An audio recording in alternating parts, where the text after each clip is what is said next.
Salut, c'est Maxence, bienvenue dans cette nouvelle vidéo. Alors aujourd'hui on va voir ensemble les 10 étapes pour revendre votre bien immobilier. Donc ça va être 10 étapes très généralistes. Après suivant votre cas, il y en aura peut-être en plus ou il en manquera peut-être. Donc ça dépend, c'est vraiment au cas par cas. Mais là ce sera vraiment 10 étapes assez généralistes, assez globales. Mais avant ça, n'hésite pas à t'abonner sur ma chaîne YouTube car c'est 2 vidéos par semaine sur l'immobilier en avant-première. La toute première étape pour revendre ton bien immobilier, ça va être de faire une estimation. Donc pour ça c'est très simple, il y a deux façons de le faire. La toute première, c'est l'estimation personnelle. Ça va être une estimation où tu vas te baser par rapport au prix du marché, par rapport à ce que tu peux voir, ce qui se fait généralement sur ton secteur. Comme ça va te donner grosso modo un ordre d'idée du prix en question. Bien sûr, l'idéal c'est de rester objectif et pas de l'estimer avec le coup de cœur, avec ton coup de cœur personnel, parce que du coup c'est toi qui l'as rénové, parce que c'était là où tu as habité pendant un bon moment, donc fais bien attention à ça. Le mieux c'est de dissocier cet effet un peu coup de cœur, toute cette attache personnelle que tu as de ce bien immobilier, il faut vraiment le dissocier et vraiment le comparer par rapport au bien du secteur. Donc si tu as un appartement qui est relativement ancien, même si c'est là où tu as grandi, où tu as vu tes enfants grandir ou autre, mets ça de côté. Si ton appartement il est à rénover, il faudra vraiment que tu le compares avec un appartement à rénover. Ou si tu vois que les couleurs ou les cuisines n'est pas au goût du jour,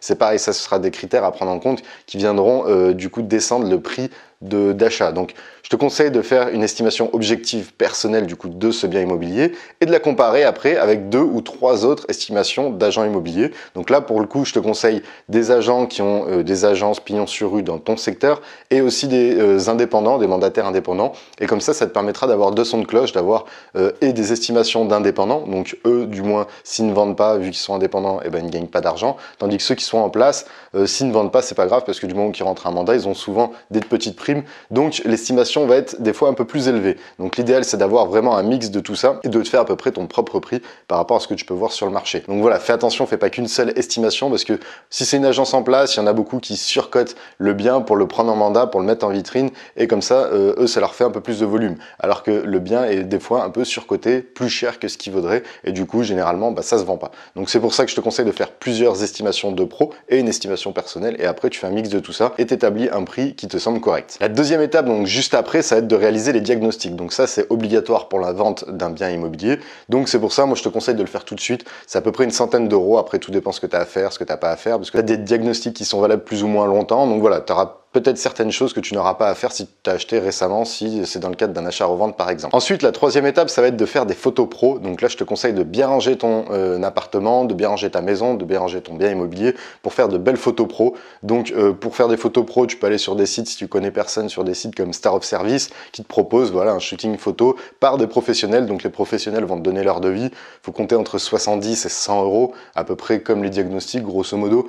Et comme ça te permettra d'avoir des photos vraiment pro, parce qu'il faut savoir que sur les annonces, c'est vraiment ces photos qui vont attirer l'œil et les personnes potentiellement vont plus cliquer sur une annonce qui a des belles photos, parce que ça va vraiment attirer l'œil, plutôt qu'une annonce où tu vois la façade d'un immeuble connu ou n'importe quoi, enfin un truc vraiment qui est hors contexte. Il y en a même qui vendent des biens à 500 000 et tu n'as aucune photo. Donc voilà, c'est un peu ridicule, ça fait vraiment pas crédible. Donc investis une centaine d'euros pour les photos pro et tu verras que ça en vaut vraiment la peine. La quatrième étape, donc grâce au diagnostic et aux photos, c'est de réaliser une annonce claire, nette et précise. Donc dans l'annonce, qu'il faut vraiment que tu fasses paraître, ça va être le secteur, ça va être la copropriété et après ton appartement en lui-même. Le secteur, ça va te permettre d'impacter en fait un peu plus de personnes, donc par exemple des personnes qui sont mutées dans cette région qui ne connaissent pas du tout. Si tu décris rapidement en quelques lignes un peu le secteur, si par exemple tu veux viser une famille, donc si c'est un grand bien et que c'est plus adapté à une famille, là tu peux mettre qu'il y a des écoles, des ramassages scolaires, des collèges, des supermarchés, enfin voilà, pas mal de choses qui sont adaptées à ça. Donc voilà, l'idéal c'est vraiment d'analyser ta clientèle type et de faire une description du secteur dans ce sens-là, donc dans le sens de la clientèle que tu veux viser. Après, une fois que tu as fait du coup tout ce qui est secteur, tu peux faire la copropriété, donc dire que voilà, il y a déjà eu des travaux de fait, il n'y a pas de travaux à prévoir, la copropriété compte à peu près tant de lots, tu as des charges de copropriété qui sont de temps, est-ce qu'elle a des espaces verts, un gardien, voilà. Détaille un petit peu la copropriété, comment ça se passe, si les parties communes sont très bien entretenues, n'hésite pas à le dire dans l'annonce parce que du coup c'est très important et comme je le dis à chaque fois, ça donne vraiment, ça montre que la copropriété est en bonne santé, donc c'est très important à ce niveau-là. Et pour finir cette annonce, n'hésite pas à bien détailler ton bien immobilier, donc combien est-ce qu'il a de chambres, combien de salles de bain, combien de WC, la superficie du salon, est-ce que la cuisine est américaine, est-ce qu'elle n'est pas américaine, donc est-ce qu'elle est ouverte ou non. Donc voilà, détaille le plus possible. S'il y a beaucoup de rangements, des placards muraux, ça c'est aussi c'est bénéfique du coup pour tes potentiels acquéreurs. Donc n'hésite pas à vraiment détailler ton bien en question. N'hésite pas à dire si tu as fait des rénovations récemment, si tu as changé les fenêtres par exemple. N'hésite pas à dire tout ça. Et bien évidemment, ce qu'il faudra que tu fasses apparaître, c'est les diagnostics, mais plus précisément la classe énergétique. Donc si par exemple tu as changé les fenêtres, ça aura potentiellement fait grimper d'une case, donc tu seras un petit peu mieux référencé dans la classe énergétique. Donc ça, n'hésite pas à le dire aussi, que du coup tu as changé tes fenêtres, que tu as refait l'isolation, tu as refait la plomberie, l'électricité. N'hésite pas vraiment à dire tout ce que tu as fait et comment est l'appartement. L'idéal, c'est que voilà, la personne arrive à s'imaginer l'appartement lorsqu'elle va lire ton annonce. La cinquième étape, ça va être le panneau à vendre. Donc pour ça, c'est très simple, tu as des sites style Brico Dépôt, Castorama, Leroy Merlin qui vendent, donc tu as juste à marquer ton numéro de téléphone et en disant par exemple T3 à vendre, maison de 100 mètres carrés à vendre.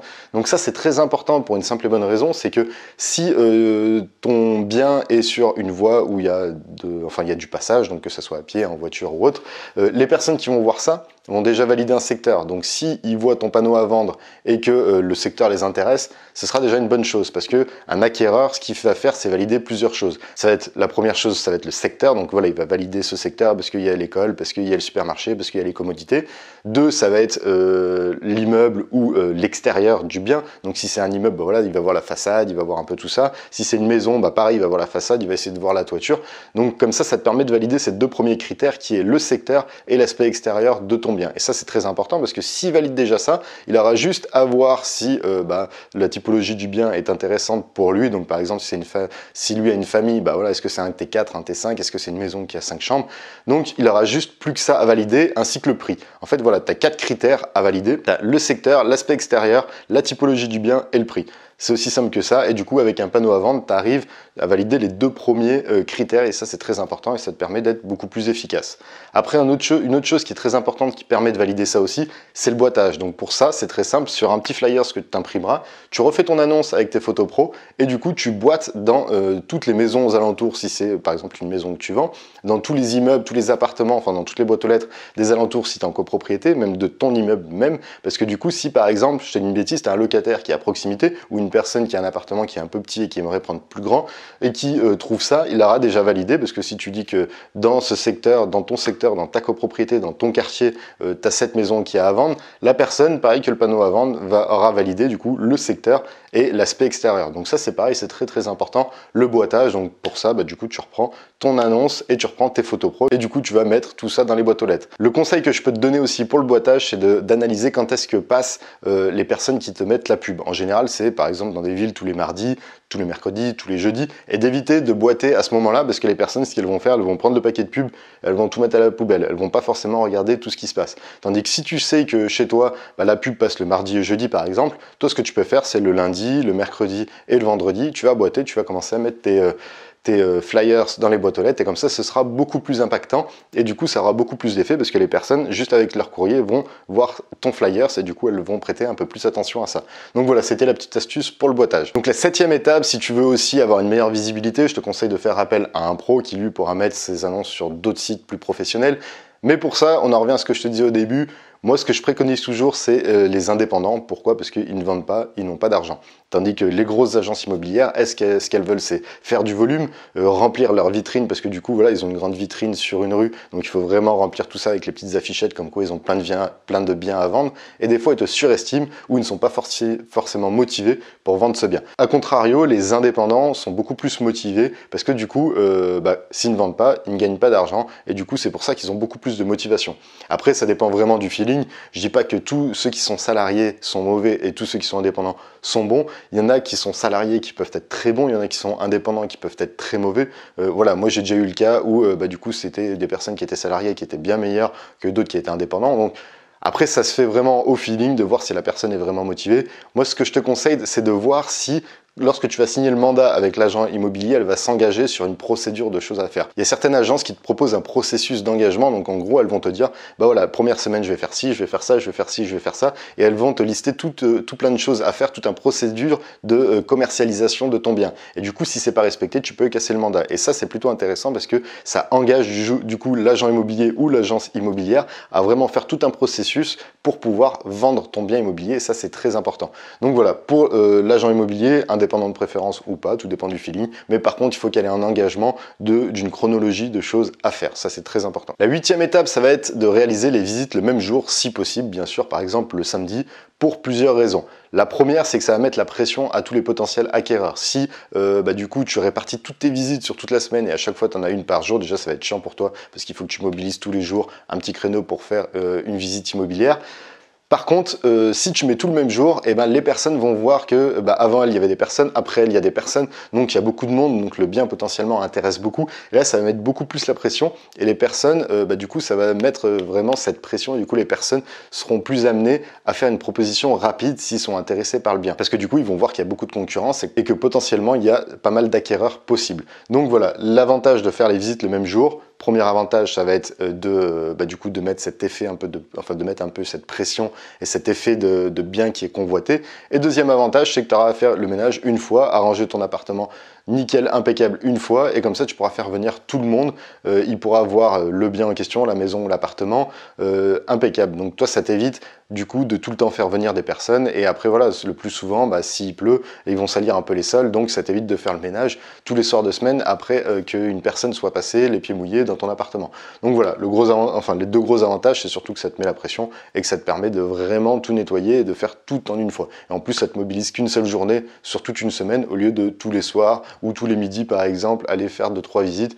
C'est un peu plus compliqué. Ensuite, la 9e étape, normalement, si tu as réussi tout ça, si tu as fait pas mal de visites, tu vas avoir quelques dossiers, un ou plusieurs, et du coup, si tu en as plusieurs, tu pourras sélectionner le meilleur. Donc, logiquement, si tu passes par un agent immobilier qui a une offre au prix, c'est cette offre au prix qui est prioritaire, c'est la toute première offre au prix qui est prioritaire. Par contre, si les personnes essayent de négocier un petit peu, toi ce que tu pourras faire, c'est sélectionner des dossiers en fonction de leur financement, est-ce qu'ils auront un financement ou pas, en fonction de leur situation professionnelle, est-ce qu'ils ont un bon salaire ou pas, est-ce que les mensualités du crédit qu'ils souhaitent correspondent grosso modo à 30% de leurs revenus ou pas, comme ça te pourra voir grossièrement s'ils sont finançables ou pas. Donc voilà, tu pourras sélectionner des dossiers après par affinité. Donc si par exemple, je sais pas, tu as un meilleur feeling avec une personne parce que du coup vous avez bien matché, elle paraît sérieuse, pourquoi pas aussi, ça peut faire partie de la sélection des dossiers. Donc voilà pour cette 9e étape. Et la 10e étape, normalement tu auras sélectionné un dossier, et du coup bravo parce que tu iras signer un compromis et je l'espère, ça ira jusqu'à une réitération, donc jusqu'à l'acte final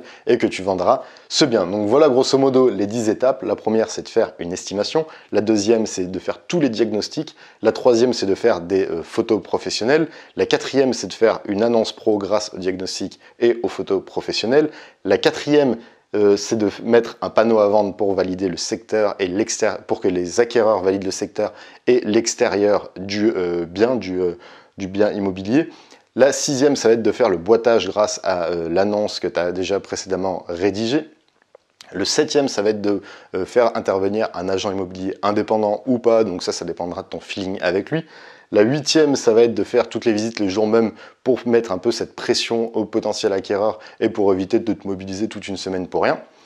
La 9e, ça va être de sélectionner les dossiers si tu en as plusieurs et qui ne sont pas forcément au prix. Donc voilà, de sélectionner les meilleurs dossiers en fonction du feeling et en fonction des capacités de chacun. Et la 10e, ça va être de signer un compromis du coup pour acter tout ça et du coup qui va enchaîner sur une réitération. Voilà pour ce qui était de cette vidéo, j'espère qu'elle t'a plu. N'hésite pas à la liker et à la partager. Et n'hésite pas aussi à télécharger les 2 heures de formation totalement gratuite pour devenir indépendant financièrement grâce à l'immobilier. Et sur ce, moi je te dis à très bientôt pour une prochaine vidéo.